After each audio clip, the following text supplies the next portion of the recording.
हालचाल दोस्तों, आज हम पढ़ने वाले हैं operators in C language. Basically operators तुम सी लैंग्वेज में देख लो, जावा में देख लो, पाइथन में देख लो, हर लैंग्वेज में सी ऑपरेटर्स होते हैं। तो बेसिकली ऑपरेटर्स होता क्या है ना, आज हम सीखेंगे ऑपरेटर्स क्या होते हैं, उसके क्या क्या टाइप्स होते हैं। ठीक है, और ये हर लैंग्वेज में लगभग सेम रहते हैं, कुछ लैंग्वेजेस में कुछ कुछ नहीं होते हैं।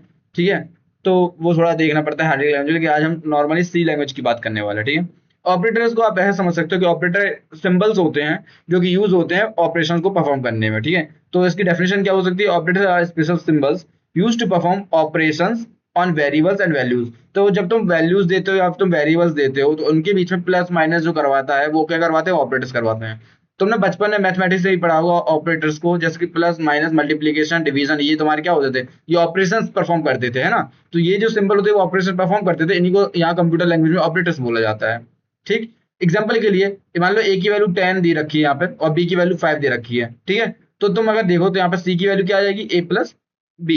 जब हमने सी की value A plus be the तो ये जो प्लस का साइन है ना, ये हमारे बेसिकली यहाँ पे क्या होगा? ये प्लस का साइन हमारा होगा ऑपरेटर। ठीक है, तो अब हम बात कर लेते हैं इसके टाइप्स ऑफ ऑपरेटर कि कितने टाइप्स के ऑपरेटर होते हैं। फर्स्ट ऑफ ऑल हमारी बात आती है अरिथमेटिक ऑपरेटर्स। ठीक है, तो अरिथमेटिक ऑपरेटर्स को हम समझते हैं। अरिथमेटिक ऑपरेटर्स क्या होता है? अरिथमेटिक ऑपरेटर्स बेसिकली वही सिंबल्स हैं, वही ऑपरेटर्स हैं जो कि तुम मैथमेटिकल लैंग्वेज में यूज करते आए हो, जैसे कि एडिशन, सब्ट्रैक्शन, मल्टीप्लिकेशन, डिवीजन। ठीक है, बस एक एक्स्ट्रा ये आ जाता है मॉड्यूलस। ठीक है, मॉड्यूलस क्या होता है अभी मैं तुम्हें अच्छे से बताता हूँ। एडिशन सिंपल सा एडिशन करता है, जैसे ए प्लस बी। सब्ट्रैक्शन ए माइनस बी। मल्टीप्लिकेशन में तुम्हारा ये मल्टीप्लिकेशन में जो तुम्हारा क्रॉस का साइन होता है उसकी जगह तुम्हारी ये स्ट्रिंग आ जाता है, स्टार का साइन। ठीक है, तो a star b. And division में तुम्हारा a divide by a slash b. Okay, तो ये डिवाइड बाय बी हो जाता है। अब जो मॉड्यूलस होता है उधर पे हम लोग यूज करते हैं परसेंटेज का साइन। ठीक है, अब परसेंटेज का साइन देखिए, ये मत समझना कि परसेंटेज निकाल रहा होगा, नहीं। ये परसेंटेज बेसिकली तुम्हें बताया रिमाइंडर क्या होगा। ठीक है, मतलब कि अगर तुम कोई ऑपरेशन परफॉर्म करते हो तो तुम्हारा जो रिमाइंडर आएगा वो तुम्हें यहाँ पर मिलने वाला है। एग्जाम्पल समझ लेते हैं इनका। एग्जाम्पल के लिए देखो आप, देखो एग्जाम्पल में हमने ए की वैल्यू ली 10 और बी की वैल्यू ली हमने 3। ठीक है, तो हमने पहले परफॉर्म किया ए प्लस बी। ठीक है, उसी को प्रिंट करा दिया, तो हमारा आंसर क्या आने वाला है? ए प्लस बी, यानी प्लस हुआ होगा तो 10 प्लस 3 13, तो 13 हमारा आउटपुट आ गया। नाउ अब हम करने वाले ए मॉड्यूलस बी। ए मॉड्यूलस बी मतलब 3 क्या करेगा? डिवाइड करेगा 10 को। अब 3 के टेबल में 10 कितने टाइम पे डिवाइड होगा? 3 टाइम पे। 3 3 9 और रिमाइंडर क्या बचेगा? 1।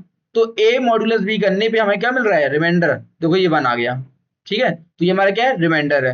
क्लियर हुआ? तो आई होप सो ये आपको समझ में आ चुके होंगे सारे ऑपरेटर्स, अर्थमेटिक ऑपरेटर्स। ठीक है, अब हम बात करते हैं हमारे नेक्स्ट ऑपरेटर्स की, जो कि होते हैं हमारे रिलेशनल ऑपरेटर। ठीक है, रिलेशनल ऑपरेटर क्या होते हैं? Use to compare two values. Basically relational operator होते हैं जो कि दो वैल्यूज को कंपेयर करते हैं। ठीक है, अब इसके जो आउटपुट होते हैं वो ट्रू फॉल्स की फॉर्मेट भी आ सकता है, 0 1 की फॉर्मेट भी आ सकता है। बेसिकली ये बताते हैं कि कोई चीज बड़ी है छोटी है, कंपैरिजन आ जाता है इनके बीच में। ठीक है, ये होते हैं हमारे रिलेशनल ऑपरेटर, जिसमें हमारे दो ये डबल इक्वल का साइन आता है।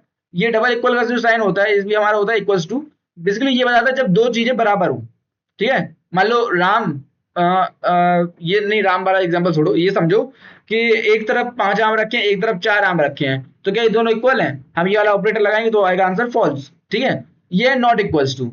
ठीक है, ये नॉट इक्वल्स टू मतलब नॉट इक्वल है। ये होता है greater than, less than, greater than equals to, less than equals to. ये सारे आपने मैथमेटिक्स में भी देखे होंगे। ठीक है, तो ये बेसिकली रिलेशनल ऑपरेटर होता है जो कंपेयर करने के काम में आता है।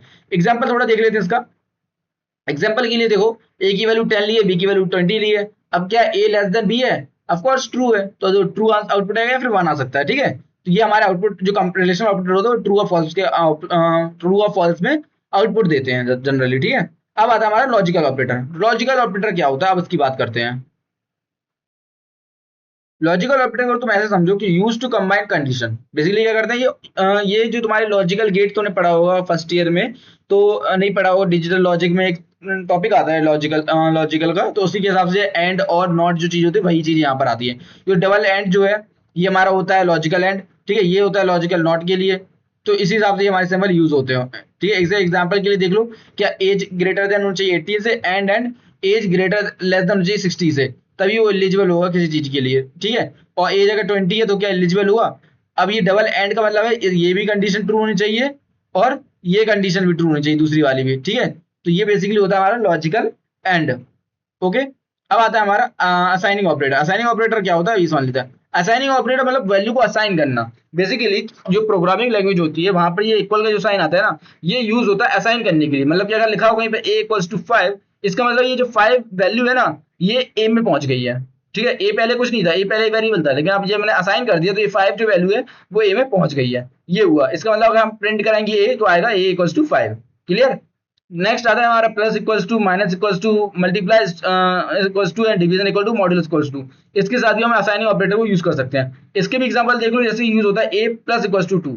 इसका क्या मतलब होता है? इसका मतलब ये होता है ए में ए को भी प्लस करो, उसमें 2 प्लस कर दो, ए में ए प्लस 2 करके उसकी वैल्यू डाल दो ए में, ये होता है इसका मतलब। ठीक है, आई होप तो सारे आपको आसानी से समझ आएगा। सिमिलरली सबके सेम इसी तरीके से होता है, जैसे ए मॉड्यूलस इक्वल्स टू 2 है तो यानी कि ए इक्वल्स टू ए मॉड्यूलस 2 हो जाएगा। क्लियर। अब हमारा अगला जो ऑपरेटर होता है वो होता है इंक्रीमेंट डिक्रीमेंट ऑपरेटर। बेसिकली ये जो चीज होती है ना, ये अच्छे से समझ लो। इसमें क्या होता है, डबल प्लस का साइन यूज करते हैं और डबल माइनस का साइन करते हैं डिक्रीमेंट में। इंक्रीमेंट में डबल प्लस का साइन, जब कहीं भी डबल प्लस लग जाए यानी कि एक वैल्यू उसको इंक्रीज कर दो। क्या होता है डबल प्लस मतलब? इंक्रीज वैल्यू बाय 1, यानी ए की वैल्यू अगर 5 है और हमने लिख दिया ए प्लस प्लस, तो ए की वैल्यू अब हो जाएगी 6। सिंपल। और इसी प्रकार डिक्रीमेंट में भी होता है, वैल्यू डिक्रीज हो जाती है 1। जैसे ए की वैल्यू अगर 5, हमने लिख दिया ए माइनस माइनस, तो ए की वैल्यू हो जाती है 4। अब जो ये होता है ना इंक्रीमेंट डिक्रीमेंट, ये प्री इंक्रीमेंट भी होता है, पोस्ट इंक्रीमेंट भी होता है। ठीक है, तो वही और यही चीज यहाँ पर लिखाई गई है कि जैसे ए प्लस प्लस, अगर मैंने मान लो पहले प्लस प्लस लिख दिया फिर ए लिखा है, ठीक है, और फिर ए लिखा है फिर बाद में प्लस प्लस लिखा है, तो इसमें डिफरेंस क्या आता है अब ये समझो। देखो, मान लो ए की वैल्यू 5 है शुरुआत में, ठीक है, अब मैंने क्या लिखा है पहले प्लस प्लस कर दो उसमें, ठीक है, प्लस प्लस का ए में, तो हमारी वैल्यू क्या हो गई 6 हो गई। ठीक है, अब 6 हो गई ना। इसके बाद अब अभी देखो फिर अगले वाले में प्रिंट कराई ए की वैल्यू, ठीक है, ए की वैल्यू प्रिंट करी, लेकिन उसके बाद मैंने क्या किया प्लस प्लस किया, तो वैल्यू क्या प्रिंट हुई है 6 ही हुई है, लेकिन बाद में क्या हुआ ये प्लस प्लस हो गया बाद में, है ना। मतलब प्रिंट तो वैल्यू 6 हो गई, लेकिन ए की वैल्यू अब हो चुकी होगी 7, यानी अगर मैं नेक्स्ट टाइम ए की वैल्यू प्रिंट कराऊंगा तो अब वैल्यू क्या आएगी 7। ये होता है हमारा प्री और पोस्ट इंक्रीमेंट। सिमिलरली प्री और पोस्ट डिक्रीमेंट भी होता है। क्लियर। अब आता है हमारा बिटवाइज ऑपरेटर। बिटवाइज ऑपरेटर क्या होता है अच्छे समझते हैं। बिटवाइज ऑपरेटर बेसिकली जो ये ऑपरेशन जो होते हैं वो बिट पे काम करते हैं। जो हमारे पास नंबर होता है, नंबर को पहले ये बिट में कन्वर्ट करते हैं, देन उन पे ऑपरेशन परफॉर्म होता है। ठीक है, जैसे यहाँ पे भी हमारे वही सब आते हैं, एंड और XOR not, left shift right shift. ठीक है, लेफ्ट शिफ्ट राइट शिफ्ट क्या होता है? जब बिट्स को तुम्हें लेफ्ट शिफ्ट कराना हो या राइट शिफ्ट कराना हो, वो होता है। ठीक है, तो ये तुम्हारे टाइप्स होते हैं, ये याद रख लेना। इसके बाद हमारे इसके एग्जांपल देख लेते हैं अच्छे से। तो एग्जांपल क्या है हमारे एग्जांपल में, देखो ऐसे मान लो ए की वैल्यू 5 है, बी की वैल्यू 3, हमने लगा दिया A and B. A and B क्या है, तो अब ये ट्रू और फॉल्स में देगा बेसिकली। देखो ये 5 है, ये 3 है, इसकी बिट निकालेंगे, इसकी बिट निकालेंगे, उसे वो सॉल्व करेगा और एंड ऑपरेशन लगा के वो आंसर दे देगा। ठीक है, अगर वो भी हमारा वेरिएबल आ जाता है, मतलब सॉरी न्यूमेरिक फॉर्म में आएगा, तो वो भी ट्रू हो जाएगा। अब हमारा एक अच्छी अगर जो टाइप्स ऑफ ऑपरेटर वो आता है, उसमें आता है हमारा कंडीशनल ऑपरेटर। ये टर्नरी परफॉर्म करवाता है। टर्नरी परफॉर्म मतलब ये 3 चीजें परफॉर्म करवाता है। कैसे करवाता है देखो, सबसे पहले तो एक कंडीशन दे रहा होगा, ठीक है, फिर एक्सप्रेशन 1 होती है और एक्सप्रेशन 2 होती है। अगर कंडीशन ट्रू होगी तो एक्सप्रेशन 1 प्रिंट हो जाएगी, अगर कंडीशन फॉल्स होगी तो एक्सप्रेशन 2 प्रिंट हो जाएगी। ये टर्नरी ऑपरेटर करवाता है। एग्जांपल के लिए तुम देखो, एग्जांपल भी यहीं पे है कि ए की वैल्यू 10 है, बी की वैल्यू 20 है। ठीक है, अब हमें क्या करना है, मैक्स वैल्यू देनी है। मैक्स वैल्यू मैक्स क्या है, ए ग्रेटर देन बी है क्या, ए ग्रेटर देन बी होगा तो मैक्स की वैल्यू वो हो जाएगी। ठीक है, ए ग्रेटर देन बी अगर होगा, अगर ए ग्रेटर देन बी होगा, ये ट्रू होगी तो ए की वैल्यू क्या हो जाएगी, ये ए वाली, ये ट्रू वाली वैल्यू हो जाएगी। अगर बी फॉल्स होगा तो बी वाली वैल्यू हो जाएगी इसमें मैक्स में। तो अब देखो ये ए ग्रेटर देन बी है, फॉल्स है, यानी बी की वैल्यू हमारी क्या होने वाली है 20 होने वाली है। तो बी के जब हम लोग प्रिंट को मैक्स कराएंगे तो मैक्स क्या आ जाएगा 20 आ जाएगा। ठीक है, ये होता है कंडीशनली ऑपरेटर। अब आता है हमारा साइज ऑफ ऑपरेटर। ये छोटे छोटे ऑपरेटर होते हैं, साइज ऑफ ऑपरेटर वगैरह। ये बेसिकली क्या बताता है, साइज बता देता है कि कितनी साइज की चीजें उसके अंदर है। जैसे मान लो हमारी जो इंट होता है ना, ये इंट को हम लोग कितना साइज देते हैं, ये 4 बाइट्स का होता है। तो बेसिकली हम लोग साइज ऑफ से हम लोग इसको वो निकाल सकते हैं कि कितना साइज है। ठीक है, देन हमारा आता है स्पेशल ऑपरेटर। स्पेशल ऑपरेटर ये एंड आता है, एंड ए लगाने से हम लोग बेसिकली वो वैल्यू को असाइन कर देते हैं उसको। ठीक है, तो ये बेसिकली असाइन कर दे असाइनमेंट हो जाती है, मतलब एड्रेस ऑपरेटर होता है, एड्रेस को बता देता है ये। ठीक है, प्रिंट जैसे मान लो ये प्रिंट हमने ए को 10 है, हमने प्रिंट क्या करा है एड्रेस ए, तो यहाँ पे ए का जो एड्रेस है वो प्रिंट होने वाला है। क्लियर। अब हमारा अगला ऑपरेटर आता है पॉइंटर ऑपरेटर, जो कि हम लोग स्ट्रिंग से बताते हैं। तो अब जैसे इंट ए को 10 है, तो हमने इंट स्टार पी दे दिया एड्रेस ए, तो जो एड्रेस होगा वो कहाँ पे इस वाले पॉइंटर ऑपरेटर में स्टोर हो गया। तो हम वैल्यू प्रिंट कराएंगे पॉइंटर को, तो हमारी जो पॉइंटर में जो एड्रेस है उसकी वैल्यू प्रिंट हो जाएगी। पॉइंटर में जो एड्रेस है उसकी वैल्यू क्या है 10, तो 10 आ जाएगा।